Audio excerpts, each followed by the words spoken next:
Hopefully people haven't stepped too far away, but not to worry, because we are recording the session and you'll be able to catch up on YouTube later on.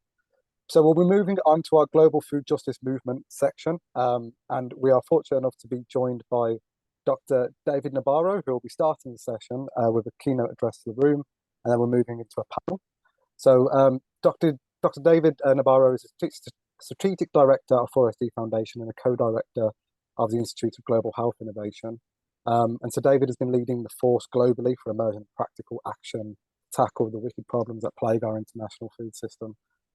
The role he has in our world, from his time at the coordinator of the Global Food Security, HLTF, the special rep for the UN, Security General and Food Security and Nutrition, Scaling Up Nutrition, and so many more organisations that you've been a part of.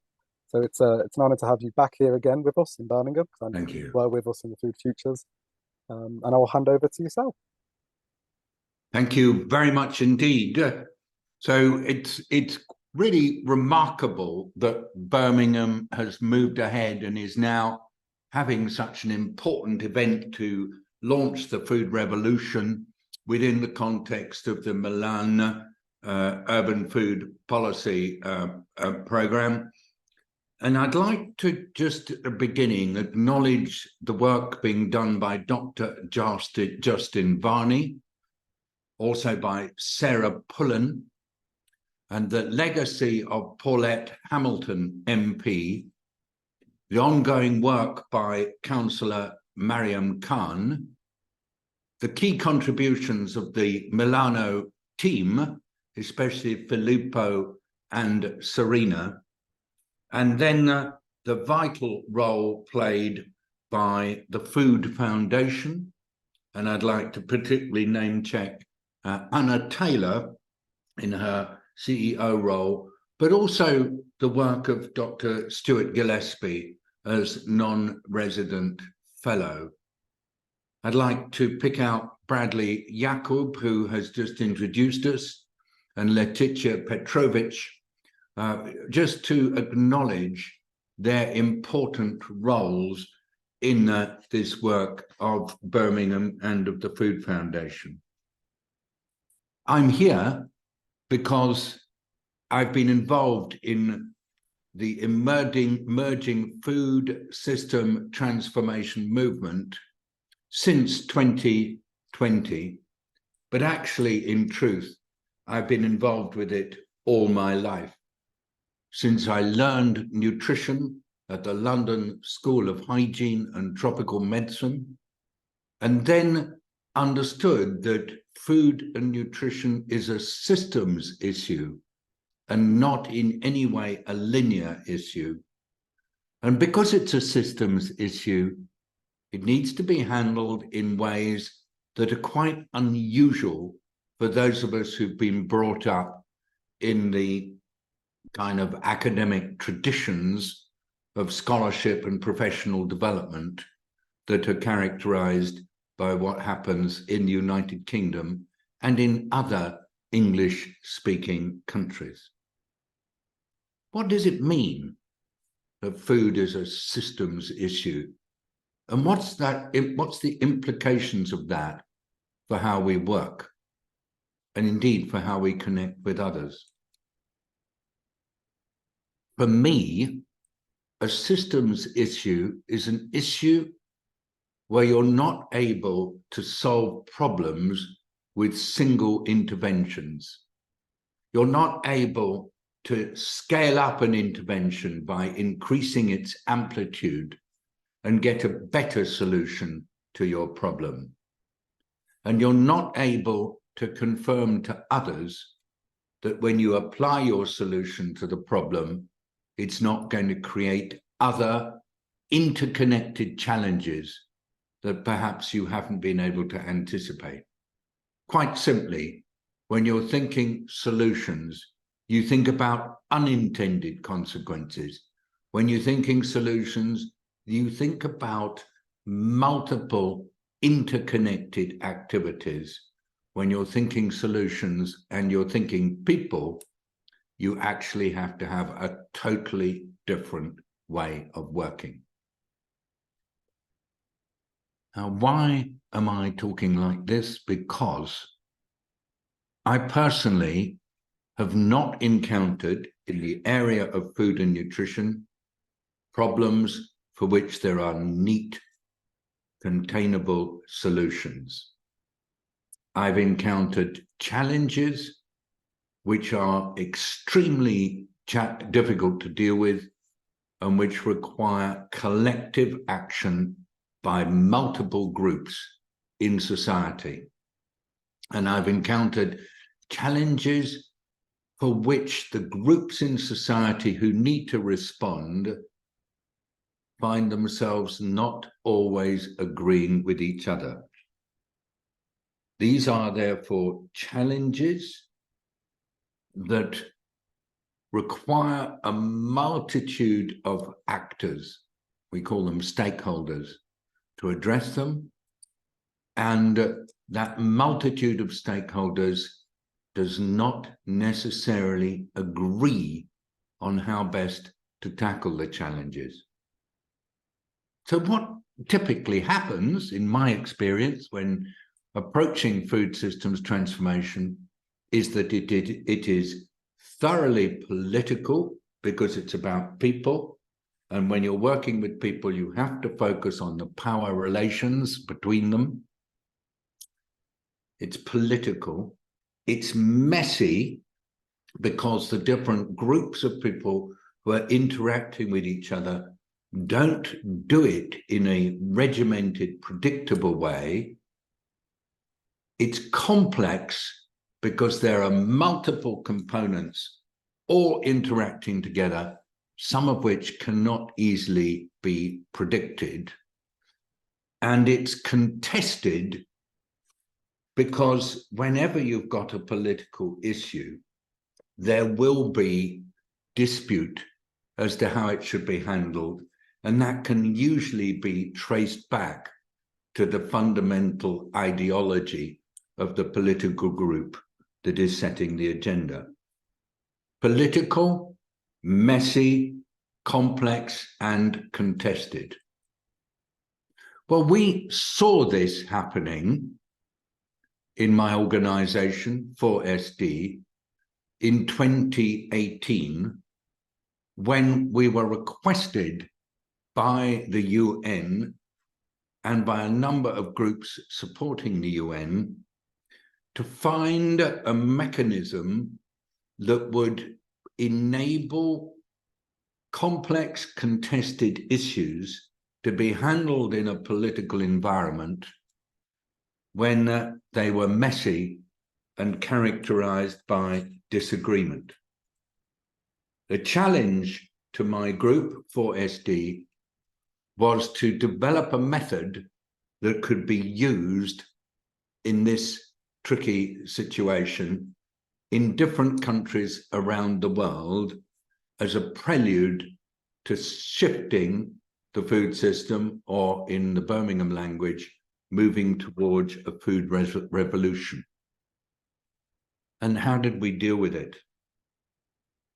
We established a method called Food Systems Dialogues, which was designed to create space within which multiple stakeholders with very different perspectives on how to work on their food systems could move together in solidarity and in trust. The Food Systems Dialogues process was perfected initially through a 2-year program with a number of different organizations, but particularly EAT in Oslo. And it was used very much to help different groups of people receive the EAT report, Food, Planet, Health, and debate about just what kinds of dietary shifts need to be put in place, bringing farmers into the conversation, bringing government officials into the conversation, bringing business, and bringing civil society. The dialogues were not designed to exclude people, but they were designed to welcome and accept all.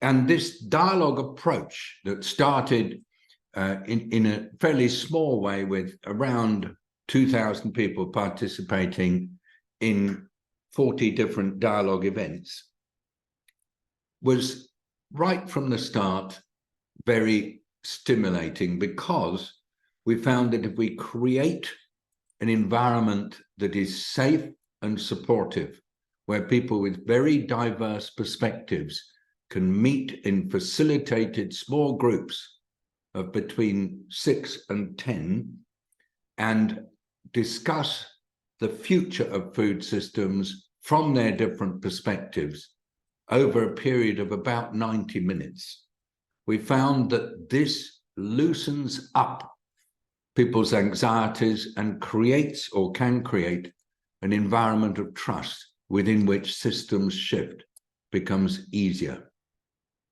Well, we were then given a chance in 2020 to take this further, when the special envoy responsible for the first ever UN Food System Summit said that she wanted to establish a system through which different stakeholders could work together on the future of food. And so she said, could we create a method that any country that wanted to could initiate dialogues involving multiple stakeholders in different parts of their countries, bringing together different sectors of government, but doing it progressively over time so that they could build trust and then become comfortable with each other, and use this as a basis for encouraging systems shift after the summit. It was a pretty tall order. It was during COVID-19. But as a result of the encouragement she gave us, 150 countries identified individuals who would convene dialogues. There were also 1,000 non-governmental independent groups that wanted to do dialogues as well. And in the 150 countries, there were 110,000 people who were involved in dialogues over a period of a year.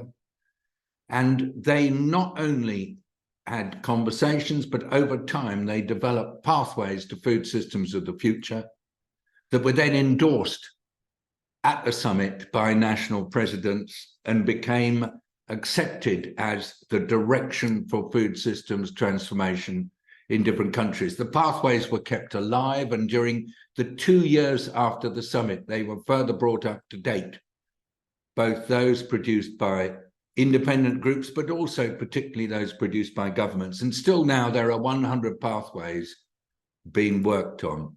And there are, of course, multiple things wrong, because this was not a process dominated by any specific group issuing instructions and rules. But the fact that there were things done differently was actually the intention of the process. So what others have seen was wrong in terms of it being a very flexible and fluid process, from our perspective, was the only way to go.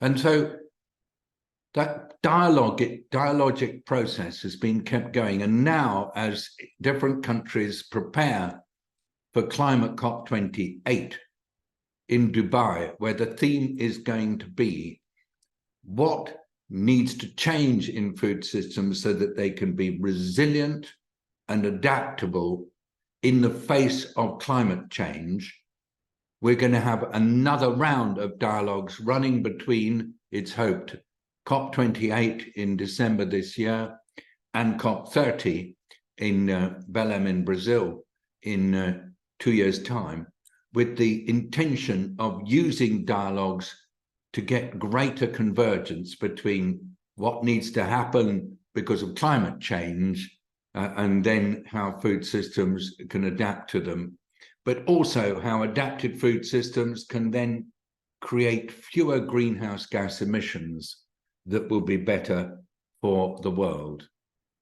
This is an extraordinary situation globally. Food is no longer inside one ministry, one government department in more than 150 countries. It's coming out of the box of production. It's becoming a cross-sector issue in multiple countries, particularly in poorer countries.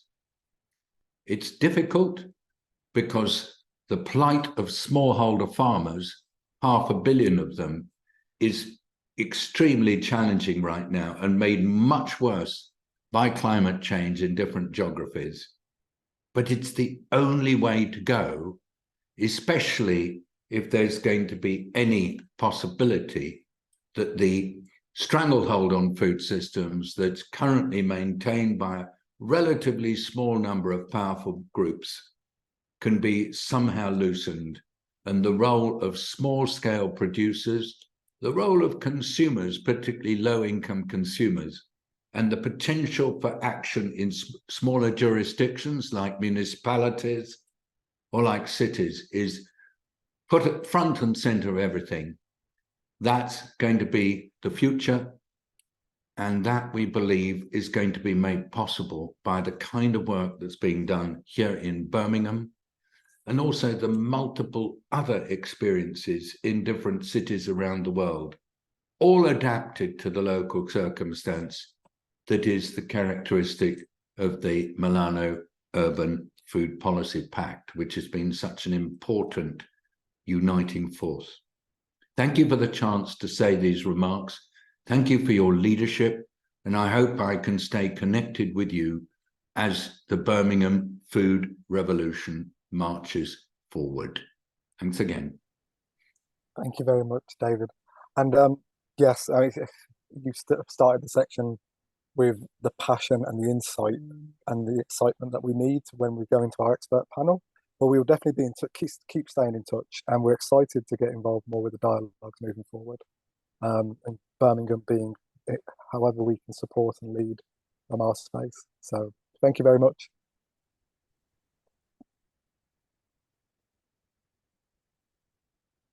We are going to move into our panel of experts, and they're going to be kind of jumping on from what David has kind of opened the room to and to explore. And how this section will work is that, so I will introduce each one of our panel members. They will get 10 minutes to introduce themselves and why they are system experts in this global food justice space. And then after all of the speakers have had their 10 minutes, we'll come to an open panel where we'll be able to ask questions. And we will be starting with Stuart. So Dr. Stuart Gillespie is a non-resident senior fellow at the International Food Policy Research Institute and a consultant at the Food Foundation, and has been an incredible help in getting this all together, making sure that we've got some of our incredible experts around the room, and just being a force for good for Birmingham. So Stuart has a background in everything to do with global food justice, in diet, in nutrition, in the wider aspects of the food system and how it connects, including lots of work such as Renewal, AHPR, the Tandy Project, stories of change in nutrition, and much more. So it is fantastic to get Stuart to start this section and to share some experiences. Thanks very much, Bradley, and it's great to be here. I'm just going to take 10 to 12 minutes to reflect on what I think is an important dimension of food injustice that is often neglected. And I'm also going to move towards highlighting a couple of case studies very briefly, one from Brazil, one from Brighton, which is just down the road from where I am, to show the actual different context and the way this plays out. So if we think about food justice, it's a lot more than food security. It is fundamentally about equity and about agency. So equity can be broken down into three constituent parts. One is very much related to agency and power and control over decision making. Second is an equitable share of resources and of opportunities. And then third is about voice inclusion, which is where you have the democratic aspect built into it. And then if you then look at the food system, everything from farm to fork, so we're talking about production, processing, distribution, sale, preparation of food, and consumption of food. And if we apply this equity lens to that entire system and to the environments that connect the system with people, with consumers or citizens, if we apply a kind of power and equity lens to that, we start to see the issues the key issues around justice and injustice. And we know there are systemic and structural inequalities with regard to nutrition, food, health, that are embedded and kind of baked into the way that system operates at the moment that we need to address. We need to turn it into something different. So for me, and again, I think Chris talked about kind of reclaiming the word freedom. Food justice is ultimately about freedom. It's about the freedom to access a healthy diet. It is a lot more than just getting your hands on calories or energy and staple foods. It's very much about quality, and it's very much about access and affordability of a healthy diet for all people, especially marginalized communities. And we know there are inequalities along racial, ethnic, socioeconomic, gender, geographic, religious grounds that we need to address. If we look at this entire food system globally, and we develop a kind of a power map, and we look at market power, we know that there are huge imbalances with regard to power. Big food, the big transnational food companies control vast proportion of the downstream side in terms of retail. There are a handful, I think Nestle, Pepsi, Coca-Cola, Unilever, General Mills, that control about 3/4 of retail store-bought products. And most of those are ultra-processed.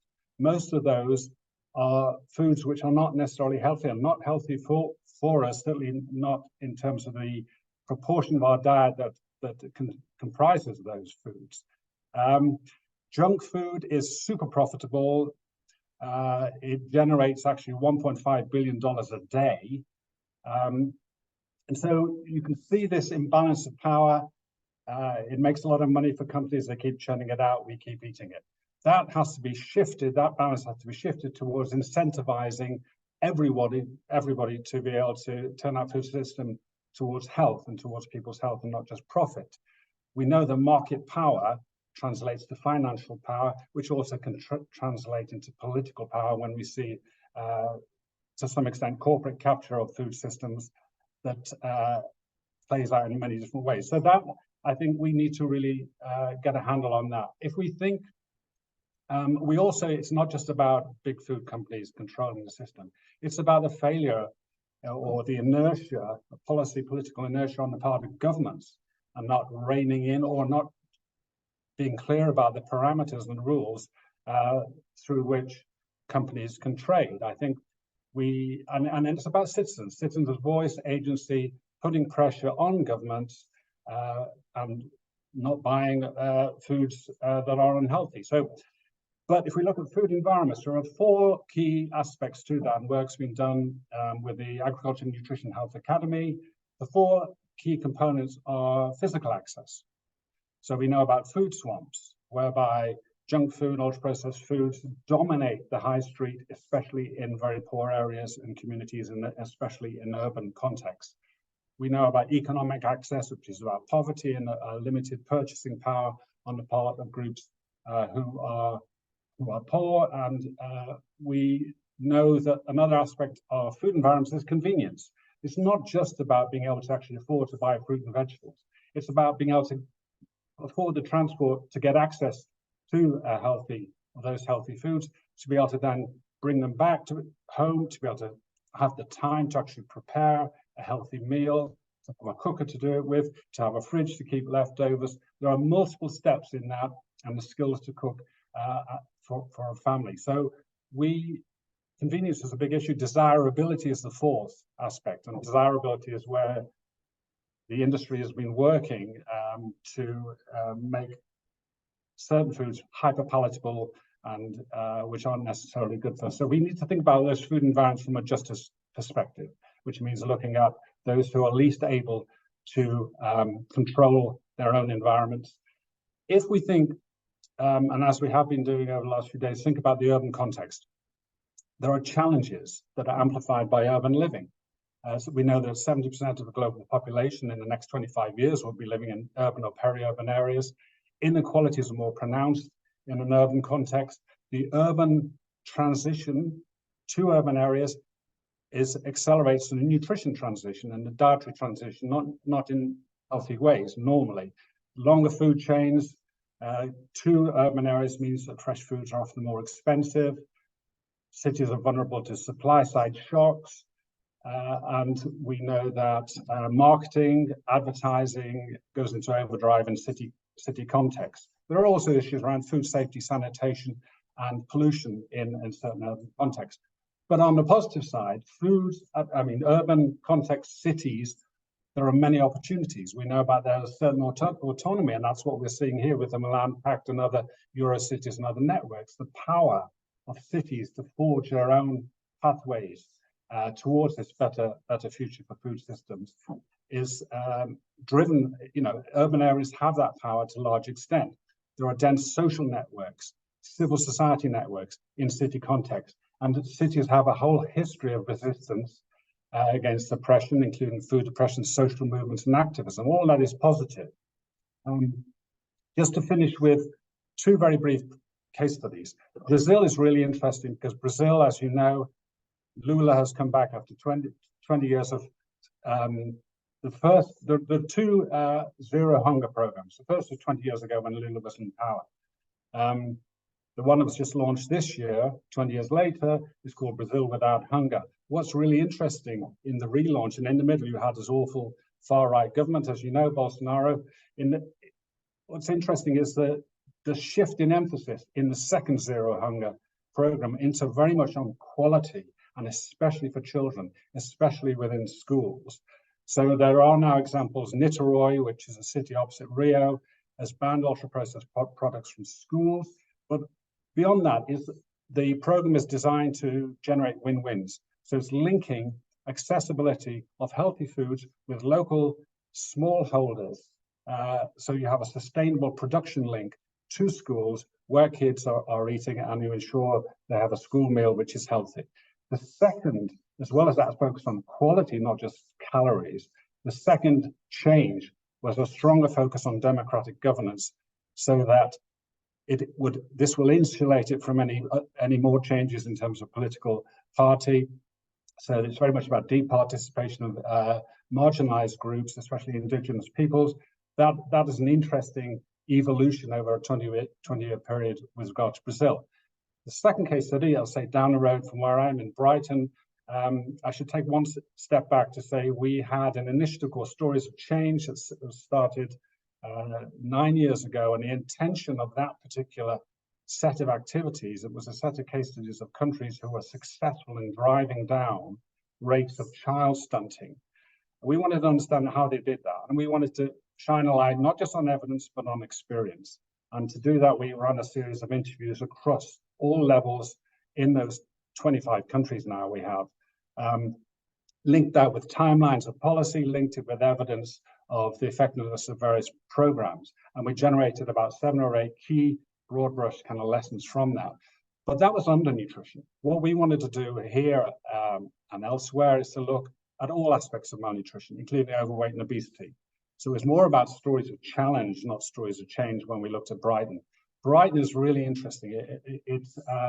It is relatively affluent, but it has pockets of kind of deep poverty, food poverty.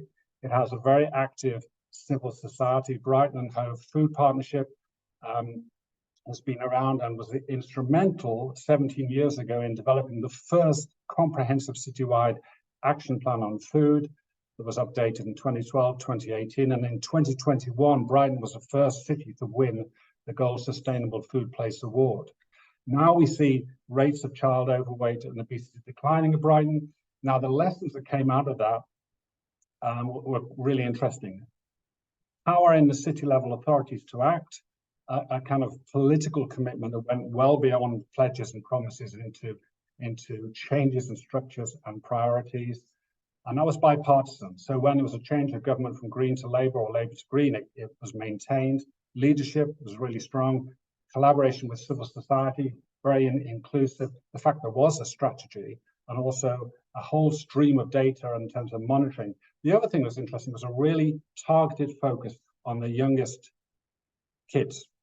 So breastfeeding, infant young child feeding support, targeted school-based interventions in the most deprived areas were absolutely key in the case of Brighton. Actually, those types of success factors were relevant, not only we realized looking back, to undernutrition as well as overnutrition. So, these are fundamental things: commitment, coherence, strategy, thinking through the nuts and bolts of implementation, of capacity, leadership, data, and then finance. So all that was put together, and we're starting to see that play out in many urban contexts with regard to relative success in addressing all aspects of malnutrition. So just to conclude with that, I think we need to keep an eye on quality, power, equity, and as David has said, systemic issues, structural issues, to be able to turn things around and to sustain them. Thank you. Thank you, Stuart, and thank you for that insight. And actually, the case studies are incredibly useful for us to kind of learn from and grow. And Brighton has, we definitely want to be as a city in that gold space with Brighton, and we've learned a lot from seeing some of their processes and the lessons they've had to do by being some of the front line of kind of changing these processes. So they're a fantastic example, and I definitely encourage people to go check out their food partnership and the work they've done. Thank you, Stuart. Okay, our next panelist is Dr. Megan Blake. So Dr. Megan Blake is Senior Lecturer in Human Geography and the Department Director of Knowledge Exchange and Impact at the University of Sheffield.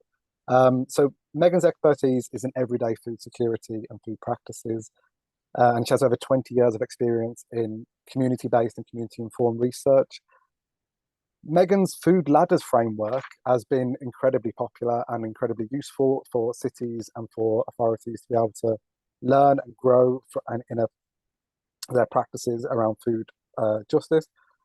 And Megan's work ultimately directs the eye towards transforming local food systems in ways that are more sustainable and socially just. And recently spoke at the Bordeaux event on behalf of, in connection with the Birmingham food system team. So welcome, Megan. Thank you for having me, and thank you all for attending. This is a really interesting session, and I'm really pleased to be here. So I'm not going to say a lot that's hugely different from what the previous two speakers have said, but maybe in a little slightly different way. We've never had a socially just food system that affords all people at all times the ability to access and utilize with dignity the food they need to live their best life. The marketized and globalized food system has helped us address those periods of hunger and malnutrition caused by seasonality and growing conditions, and it has helped to reduce some of the vulnerabilities linked to local climate and weather that are part of a local food production and consumption regime. To some degree, it has also helped overcome some of the capability barriers that arise from self-production, provisioning, and processing. But it has also introduced new vulnerabilities, and it exacerbates others. To name just a few, it has reduced community cohesion and participation in decision-making around food. It has introduced new physical and mental health vulnerabilities. We now know that there is a strong relationship between food insecurity, diet, and mental health, as well as diet-related poor health. It has contributed to the narrowing of diets in ways that threaten our global sustainability, and it has created new dependencies and barriers to access based on affordability and availability in the places where people live.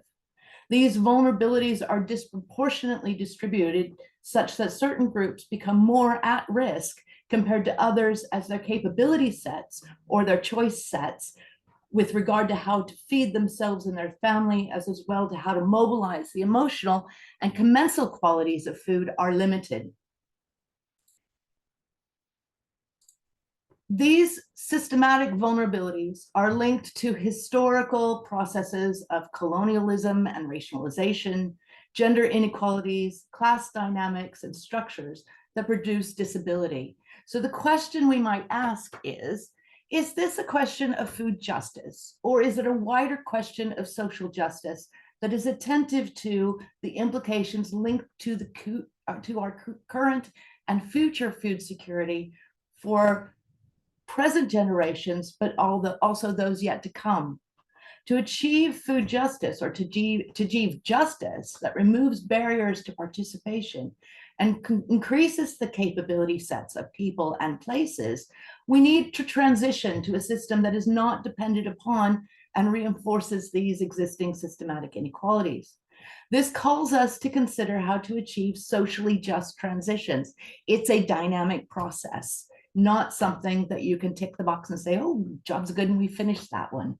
It's always changing, and when you remove inequalities in one area, they may produce or reproduce, produce new ones in another, and we must always be attentive to this. So specifically linked to the food question is, how do we move to a food system that retains the benefits of food and nutrient availability whilst increasing the capabilities of all people to have the freedom to make decisions about, as well as to have the food they need for a healthy, dignified life that is characterized by well-being? And at what scale does this happen?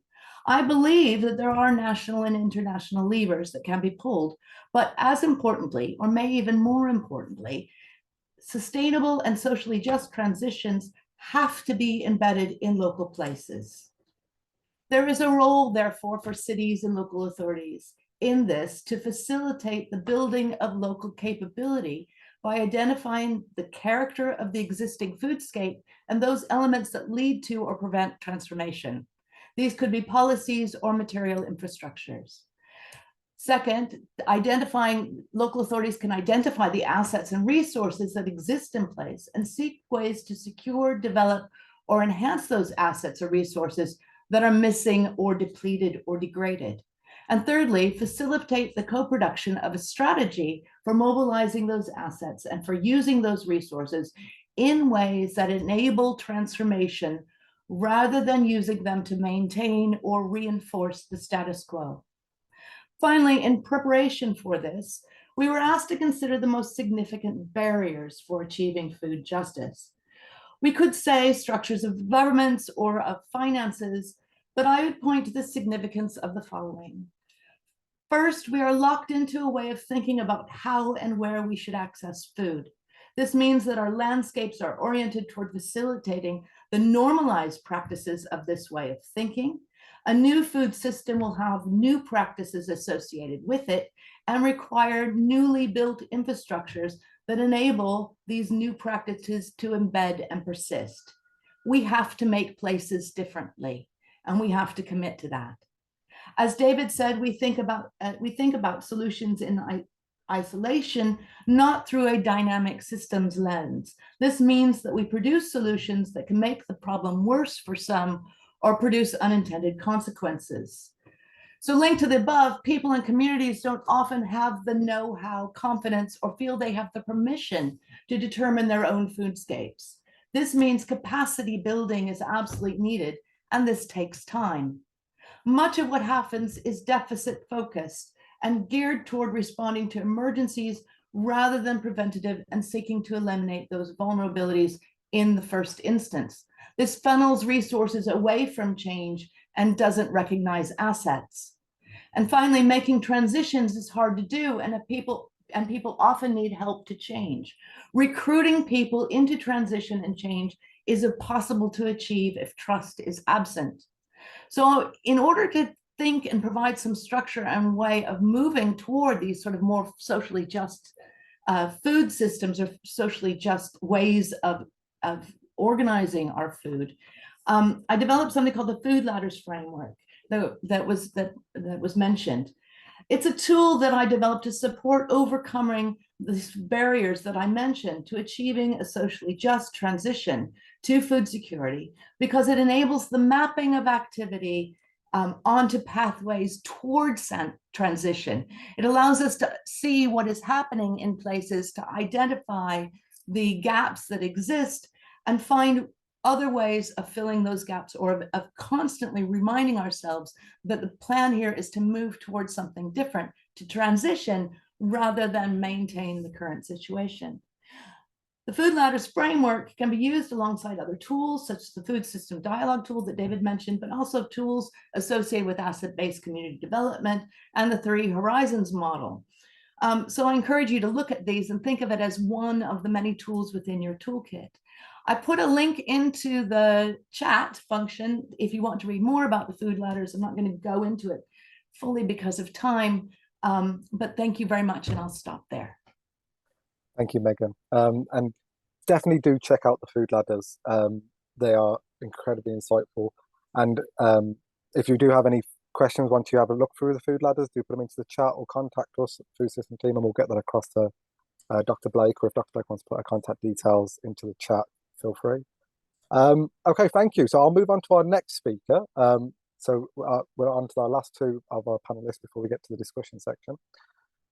So our next speaker is Professor Bhavani Shankar, who's a research fellow in food and health at the Institute of Sustainable Food at the University of Sheffield. Bhavani is a key voice in the space of food security and nutrition and reducing inequality in our food system. Was the team lead of the high-level panel of experts on food security and nutrition for the Committee on World Food Security, and is a co-lead of the Food Consumption, Health and Sustainability pillar at the Institute of Sustainable Food at Sheffield. Who's going to bring a wealth of knowledge, no doubt, to the discussion. So yes, over to you. Thank you. Thanks very much, everyone. Really pleased to be here. My contribution here today is going to be based on this report that Bradley just mentioned that I've been working on for the last year or year and a half, along with a group of other people spread across the world. This is the high-level panel of experts, HLPE, report on reducing inequalities for food security and nutrition. And the report is online. I can send a link to it. And it's going to be debated. The report is going to be debated at the UN Committee for Food Security later this month. So we have hopes that it will lead to some change. I'm just going to talk about some of the ways in which that report conceptualizes inequalities within food systems and their implications for food security and nutrition, and the parallels that it has with, excuse me, the food justice framework. Now, when we set out to write this report, the report doesn't explicitly have a food justice sort of underpinning or framing, but very much the way in which concepts are developed and explained within the report has a lot of resonance with food justice aspects, and I will just point them out as I go along. So just to pick out a few themes and a few broad conceptual aspects from the report, and then I'll also talk a little bit about some of the major action areas and the principles for action in reducing inequalities within the food system for food security and nutrition that we've put forward. So first of all, let's just think about the outcomes that we want to change. And broadly, we want to have food security and nutrition for everyone. So that's the equality perspective, that everyone should have food security and nutrition. And Stuart rightly pointed out that food justice is about a lot more than food security. And one of the things that the report points out is that a few years back, there was a different HLPE report, which actually expanded on the traditional notion of food security. Traditionally, food security has been defined by availability, accessibility, stability, and utilization. Those are the four pillars of food security as commonly understood. Now, this HLPE report added two critical aspects to it, which I think are really important to this debate on food justice, on considerations for inequality. And one of those is agency. That the idea was that agency should be the fifth pillar in food security considerations, and that is, of course, absolutely central to food justice. Agency, or the ability to have voice and to be able to have some self-determination in decisions relating to the food system, is absolutely crucial to the food justice concept. And the idea is that maybe food security definitions need to expand to include agency as a fundamental underpinning. And I think it would be great if the world could actually move towards the sort of revitalized notion of food security as put forward by the previous HLP work. And there's also the concept of the sixth pillar of sustainability, i.e. that any improvements that we make to food security and nutrition cannot be at the cost of the resource base, cannot be at the cost of planetary health, cannot be something that cannot be sustained into the future. So it has to be sustainable. So by bringing agency and sustainability into the idea of food security, I think makes it very, very parallel with the food justice concept, and I think makes it much more powerful. And so I think this is something that I'm hoping that it will become mainstream as time goes along. Now, another aspect that is quite central to our report is that all actions, so we talked about outcomes in terms of food security and nutrition, and we're talking about the action space. The report posits that any action has to have at least 3 pillars central to it. One is recognition, the other is representation, and the third is redistribution. So in order to reduce inequalities, we have to have all 3 in any action that is put forward. So recognition is basically recognizing different groups who are the disadvantaged, recognizing their rights. So that's the first step. Also representation. So just handing things out to people is inimical to the concept of self-determination and to the concept of agency. So really having representation, having voice in determining your food situation is fundamental. So actions have to also deal with representation. And of course, redistribution, which is where a lot of the action tends to be, whether it's food transfers or cash transfers or any other program, they typically concentrate on redistribution. But the report basically is suggesting that we really need to think about recognition, representation, along with redistribution as 3 central planks in reducing inequalities.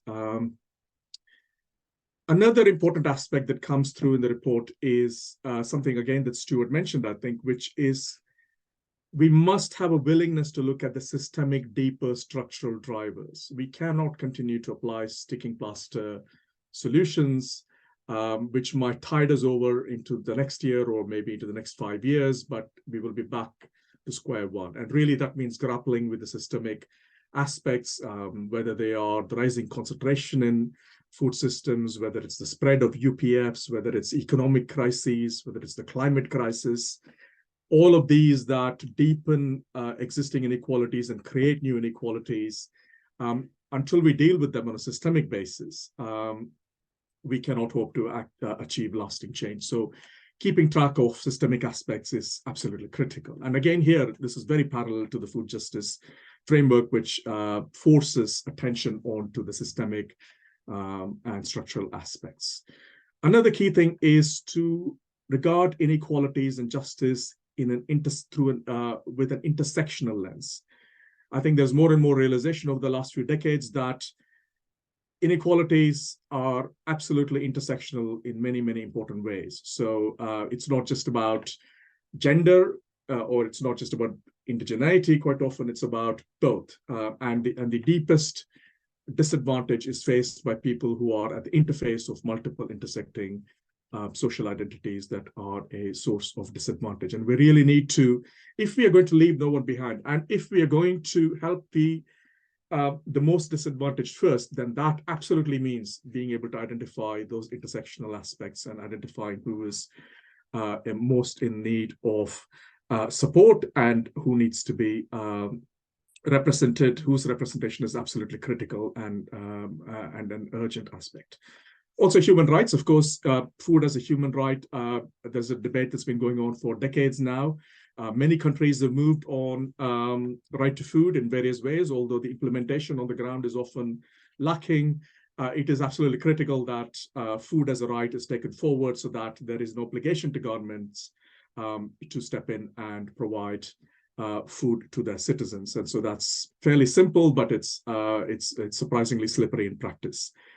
So having noted those major conceptual aspects that the report talks about, and the report carries out reviews of inequalities across the food system around the world, everything ranging from land inequalities to labor inequalities to inequalities in accessing supply chains and value chains, processing, international trade, and all those aspects, and the food environments and consumer behavior inequalities that persist in the food system and how we can actually address them. So if nothing else, looking for a literature review on all these different aspects, it is quite a useful resource, I think. But let me just pick up now in the remaining time on some key principles that the report puts forward for action regarding inequalities, reducing inequalities towards food security and nutrition, something that must be kept in mind in any action. First of all, is that we must be very intentional about reducing inequalities in policy, practice, and action. So food security and nutrition policy and food systems policies and actions should have an explicit focus on reducing inequalities. Quite often that is an add-on or an afterthought. So we've put forward an intervention. 5 years down the road, let's look at what impact it's had on different groups. What we really need to be doing is thinking about ex ante before anything's put forward, looking at what inequality impacts there might be. So an equity audit, if you like, just like we do environmental impact assessments now, that really we must be very intentional and we must be focusing on the most disadvantaged and making sure that they are center stage in interventions that are put forward. Secondly, we must be looking at transformative action and not just incremental action. So it's not, again, it's the sticking plaster issue. We must really be willing to grapple with the very big questions. It will take time, it is difficult, but we must not lose sight of it. And we must not be disheartened by the difficulty that it poses. We must regard policies, programs, and actions within a rights-based approach, and this is increasingly the recognition that's coming forward in various literatures and programs. We must, as I said before, look also at recognition and representation and not just redistribution. Another important principle is that FSM policy and legislation must be informed by diverse knowledges and understandings and data, and not just the traditional narrow slivers of knowledge and data that we've considered in the past. So this ranges in some parts of the world, it might be indigenous knowledge that is absolutely critical, that is being completely set aside and ignored in the debates. In some parts of the world, it is as simple as having the lived experience of people, not just people as quantitative data points, but actually recording those lived experiences and ensuring that the richness that is available through recording those lived experiences becomes part of the data that we consider. For too long, we've had data inequality. One type of data is considered better than other types of data, and I think we are the poorer for it. FSM policies and actions should consider the cumulative impact of multiple shocks upon people: climate change, biodiversity loss, health crises, pandemics, upon marginalized people, basically just the way in which different social identities collide and create and balloon and create much bigger inequalities. In a similar way, multiple crises are essentially putting a major burden upon people, and we really need to be aware of the massive difficulty that creates and be aware of that.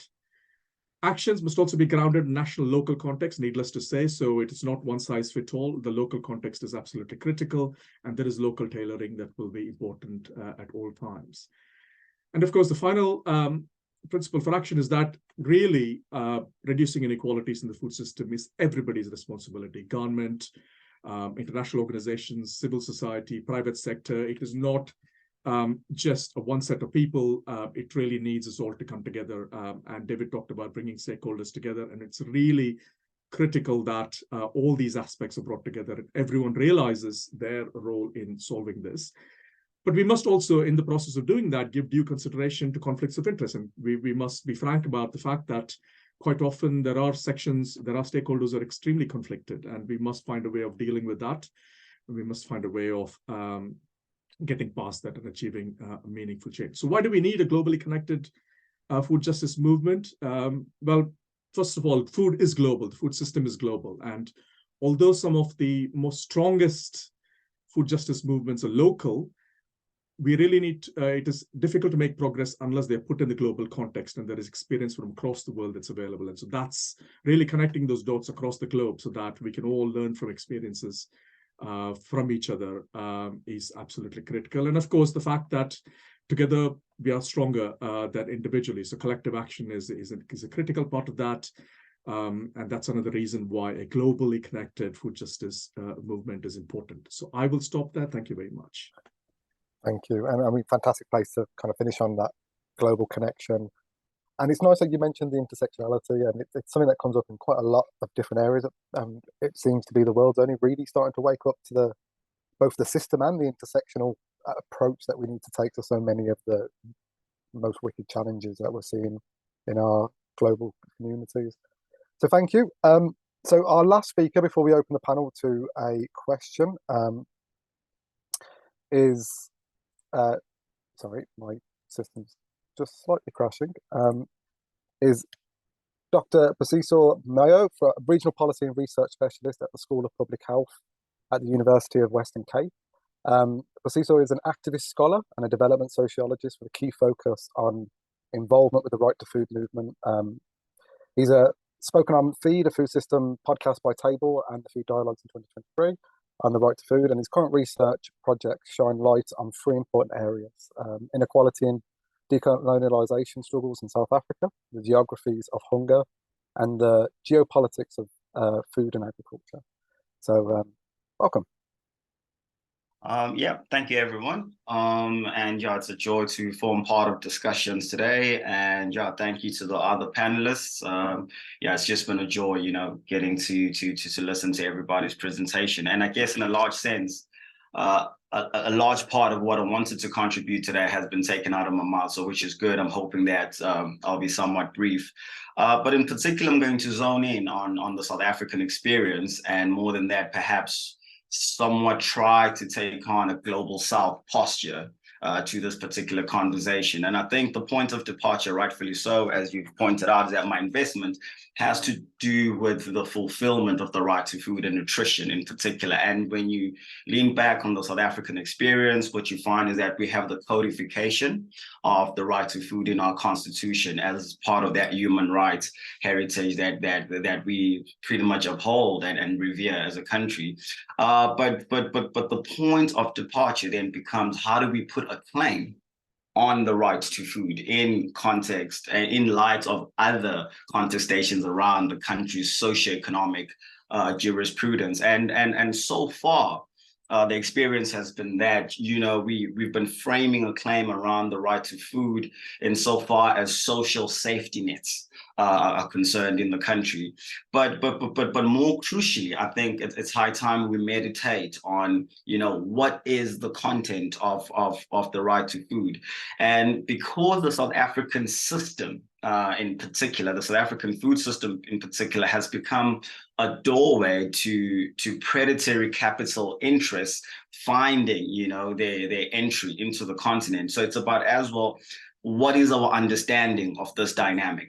But because, you know, what has brought us together here today is in particular, you know, this idea of urbanity, this focus on the city region. And I think, yes, rightfully so, you know, food is a public health issue, but how do we regulate something that's in the private sector, but has its impact on the common good? And I think that is the struggle that, you know, we are currently grappling with in South Africa, to say, you know, what are the leverage points that we can leverage insofar as intervening credibly in the space. And I guess before I even elaborate on that, I think from a global South perspective, once again, it's about, are we clear on the quality of life for people living in city regions? You know, in the global South, what does that look like?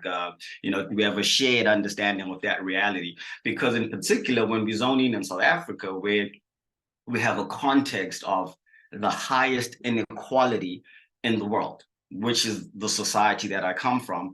So, you know, we need to also understand what is the role of meaningful employment in advancing the right to food. You know, in a context of dispossession, in a context of landlessness, in a context of high inequality and you know, joblessness. What are we talking about when we are talking about the right to food and nutrition? So if I am hungry and I have a right to food, whose problem is that? All right, what am I meant to do? How am I meant to put a claim on that? But because of these nuances that I'm trying to highlight today, I think then I then draw our attention, right, in particular to this thing that perhaps I should frame around being the politics of place. Right, the politics of place, because when we do that, it then forces us to expand our notions of governance and how it is that we seek to govern the food system. So in particular, it becomes, you know, a question of what is the role of business and human rights in this conversation, because, you know, when we talk about the food value chain, how do we determine value? Whose value are we talking about? You're right. So when we're talking about the food value chain, whose value is that? And, you know, in South Africa, what we've actually experienced as well is that there's outright criminality in the food system. So when you look at that multinational corporate footprint and how it's impacted the food system, is that, not so long ago, we had what we referenced as a bread price fixing scandal. And when you think about bread as a staple that people eat on a daily basis, and to realize that these multinational corporations, so to speak, are pretty much ungoverned and have unfettered access to the entire food system, it's really something that is cause for concern. Also closely linked to that was the listeriosis outbreak that we experienced as a country not so long ago.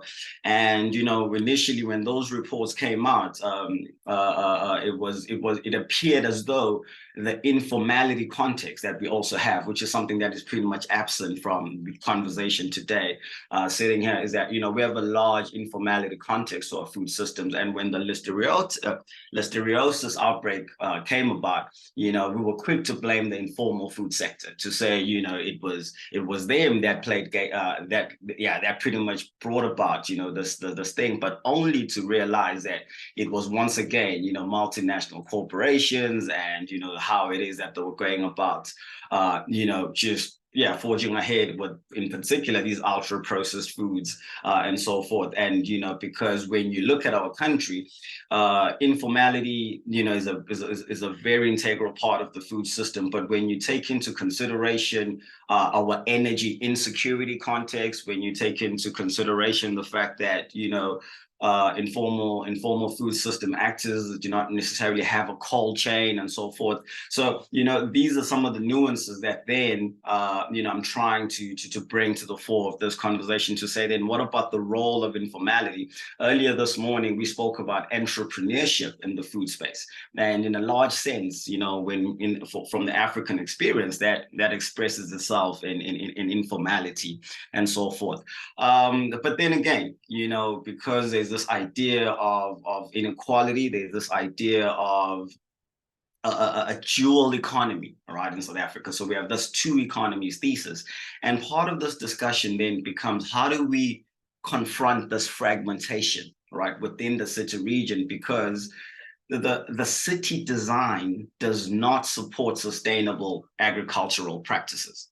And it's about, how do we then intervene in a way that could shift that reality? Because at present, what we're experiencing in South Africa is that there are those of us who experience the food system as would someone in a first world country. And then there are those of us who are actually in the majority who experience the food system as if they're in a war zone country of some sort. And it's really, really very difficult to try and find that point of convergence in terms of, trying to perhaps redefine our food environments, in particular, insofar as the city region is concerned. But even though, with that said, I mean, the question then also becomes, why is it that government appears to have limited capability to effect change in this regard? And I guess, a large part of this has to do with the policy landscape and policy incentives. And perhaps we need to be more in tune with some of these trade-offs, that oftentimes leave the food systems to its own without any credible legislative framework that could bring about some sort of, credible governance of the system, so to speak.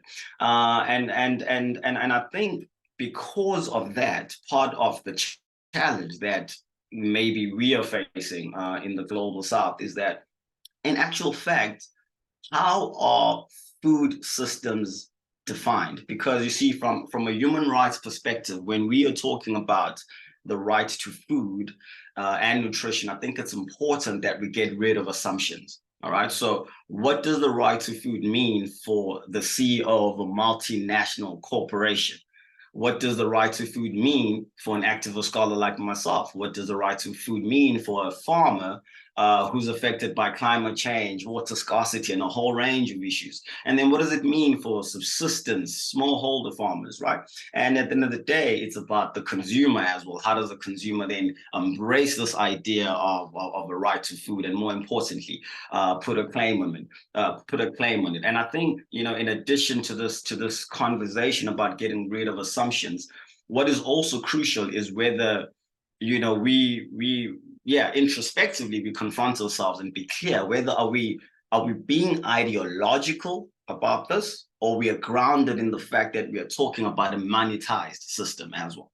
All right, and what do those alternatives look like? Because in a large part, when we then dwell on some of these bottlenecks and sticky issues, it then brings me perhaps to my final point, which is that we need to then, challenge this idea of econometric thinking that seems to be, taking center stage when the agenda setting is open when it comes to food and nutrition system issues, right? We have this obsession with econometric thinking. So how do we ensure that the policy landscape, insofar as food and nutrition is concerned, is centered around health and well-being, as opposed to some kind of econometric sort of thinking that comes with this thing. So, and with that said, I think we also need to question our own postures to this issue. What paradigms have we embraced? What paradigms are we frowning on?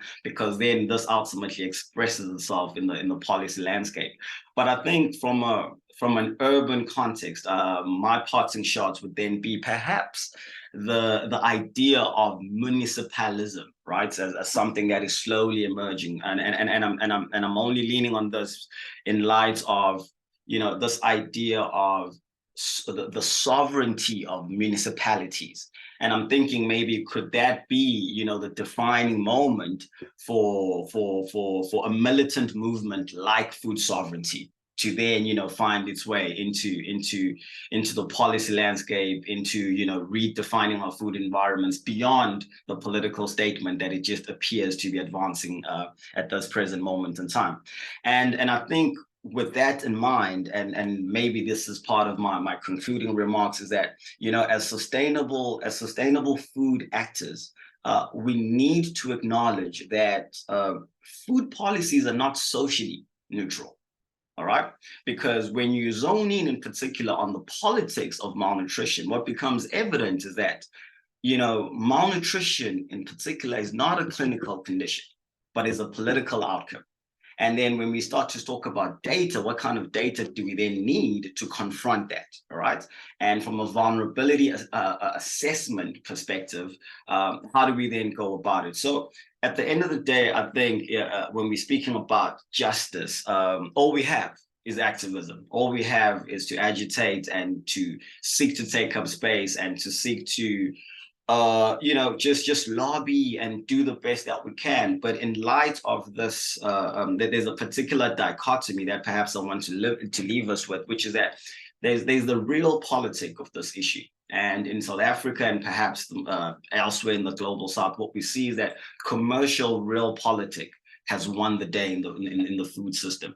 But then there's also what I'd like to refer to as the anti-politics of food, because food democracy is non-existent in South Africa. It's non-existent in the global South. So there's a whole lot of mistrust that defines the space. And what is also key is that when you then lean back on the COVID experience and what ensued around that time, and when you look at the kind of players that emerged and took center stage from a force field analysis, you have to then ask yourself, how do we then tap into the mysticism, right, that defines a space? Because as activist scholars, there's a particular sphere that we haven't been able to influence, so to speak, because it appears that capital interests have a very, very firm hold on that space insofar as the policy landscape is concerned, and they seem to have the ear of the state. So there's a particular statecraft that still needs to be challenged. But beyond that, we also need to be clear and get rid of these assumptions and be clear on what the content of the right to food is. And I think in light of that, then we can, come in and then seek to have some type of dialogue, right? That will then, ensure that we all sing from the same hymn book. But even so, I'm still guarded around the idea of dialogue and multi-stakeholderism in particular, because dialogue for me, it appears that has become a place of refuge, right, for us privileged academics to talk about complexity and to engage on, you know, these never-ending dialogues. But I think it's high time. It's high time that we also are guarded against this idea of multi-stakeholderism, because when everybody is somewhat responsible for the problem, accountability and liability become very elusive. And I think we need to be clear right now on who, you know, who's for us and who's against us, such that we can move this issue forward and build a credible movement that is anchored in, you know, some type of collective action that is really demanding much needed change. Because in as much as we can sit here and deliberate and talk and theorize, I'm particularly grateful for Sir David's introductory remarks to say, you know, there are no clear answers to many of these questions, but because we're talking about justice, ultimately for me, this is about life and death. So because people are hungry, people are malnutritioned, we need to be a bit more militant and, you know, and engage in this issue with the sense of urgency that is currently absent. So yeah, I will leave it at that, and thank you, everybody. Thank you very much. And yeah, that was, I mean, a fantastic way to finish the speech section of the panel. Because it gave us the energy into the room to get into the difficult questions, I suppose, to the room. So if the panel all want to come back, and what we will do is add the spotlight to everyone, and then Leticia is going to come in and support and ask a probing question to get everybody into that kind of thinking space. I'll hand over to Leticia. Thank you, Bradley. What a fascinating discussion and presentation. Thank you to all the speakers for really, really valuable insights. Some of the things that really stuck out for me was that there is no one kind of universal framework for addressing food justice, and that the concept of food justice is still quite highly contextual and varies depending on the factors like geographical location and cultural norms and different historical and political contexts. But one of the threads that came out for me was that all of those approaches are really require transformative action. And the rights-based approach is really interesting because, as we heard from few speakers, the system is political, messy, complex, and contested. And specifically when we start thinking about how do we codify, how do we embed the right to food in our constitutions, in our legislative systems. I think it would be really interesting to hear if there was kind of one key action and step that we could make this a reality. What would it be, and who are the key stakeholders that need to be involved in driving this this really kind of embedding the right to food and overcoming those legal challenges that we are currently seeing on the ground in implementing it. And maybe I'll start with Professor Bhavani, if you'd like to come in, because you talked a lot about that.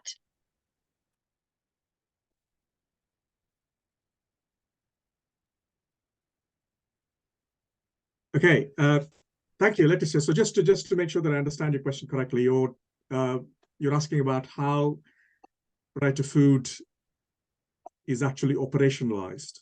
Yeah, right? I think that's a really kind of, I think, challenge in the UK, that we are kind of seeing that we don't actually have that legal framing for that, and it would be really interesting to see what organizations and kind of different levels can do to make that a reality.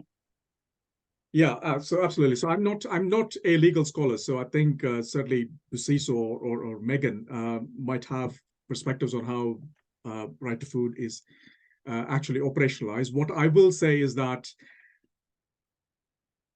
there are legal frameworks existing within many countries, and I can't remember the exact number now, but many countries have codified some form of right to food, and it differs from country to country to the extent to which it is actually translated into practice. But there are some examples we can take.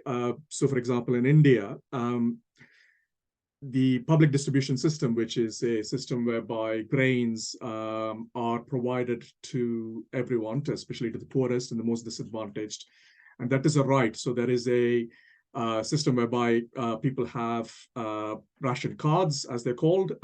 Essentially, it's a card which allows you to go to a fair price shop wherein you get heavily subsidized grains on a regular basis if you qualify for the scheme. So that is one way in which the translation has happened. That's been mandated. That's become very much a part of every state has got to do it. So every state has got some, so at a federal level, it is mandated, and every individual state within India has got a responsibility to run some sort of a public distribution system. So that is one example of a right to food, admittedly limited. It's limited to a certain section of society that's identified on the basis of its economic circumstances. So there is an accounting mechanism whereby households are classified. They're called ultra poor or poor, and so on. And there is a set of rights that are available to you depending on your categorization. Now, this is not necessarily the best model in the world. It is, again, a model that is, reacting not necessarily on a structural way to provide a better system, but it is actually, but it does serve the purpose of getting over immediate hunger-related issues. And in that sense, it's valuable. And over time, it's been shown to have an important, despite its many deficiencies, it is a tremendously important program. So that's one example where the right to food is actually something that is working in practice. And other countries have other similar examples. And this is really required over a period of time. And this is a program that goes back a long way, but it's required thinking at the very highest level. There's been advocacy over time for reform by various local activists, by academics. There's a whole infrastructure around for thinking about the public distribution system. So it is mainstreamed into the food consciousness in India in that sense. So that is one example that I can give, but other countries have different ways of dealing with it. There are countries which have it on their books, but literally nothing is happening on the ground, and this is quite a few countries. But over to my other colleagues for adding things that they might know from a legal framework better. Brilliant, thank you. Yeah, if we can have one more speaker who might have some insight into this, and then we'll close for the session for lunch. So,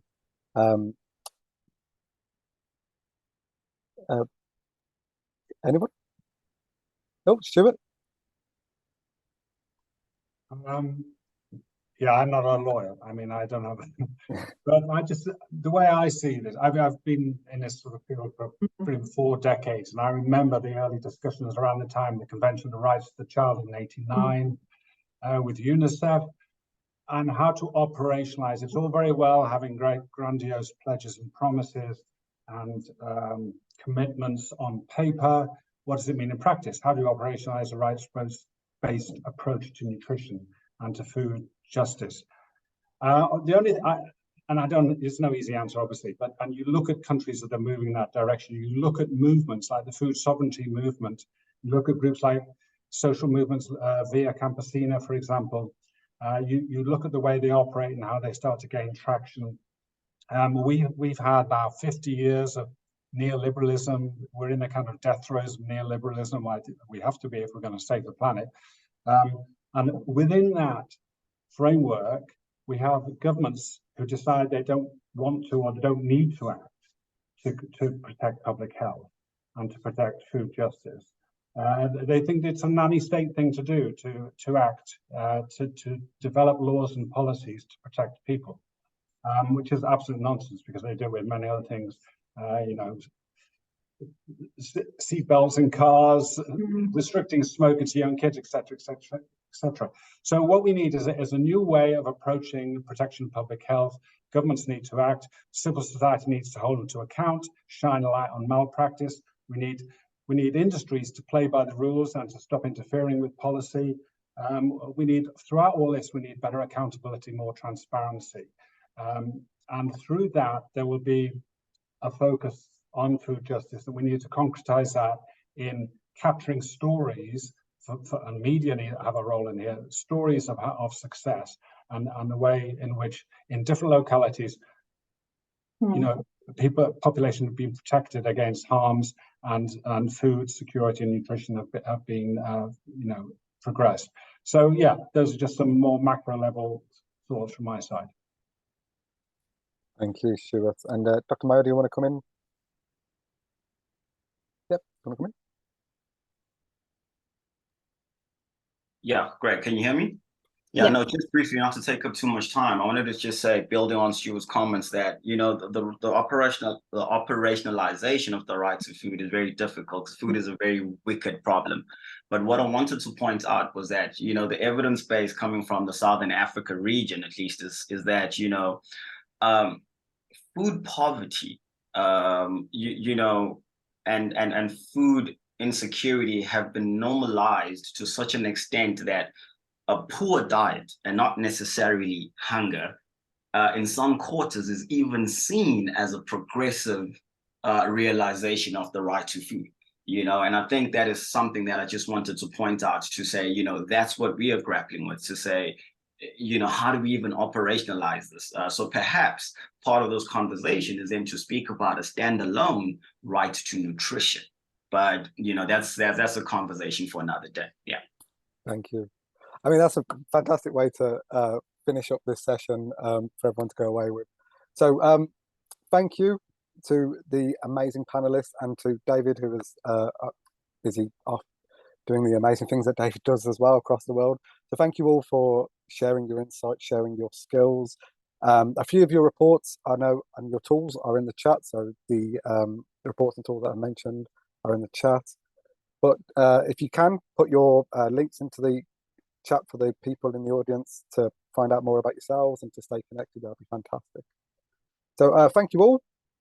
So what we're going to do is have a quick break now for lunch, so everyone can go away and get some sustainable, nutritious food and some water. And then we'll be coming back for 2:25 to speak with a collection of strategic leaders, city leaders and business leaders around the wider concept.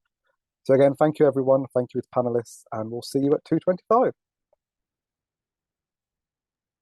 Which is 30 minutes for everyone on a different time zone.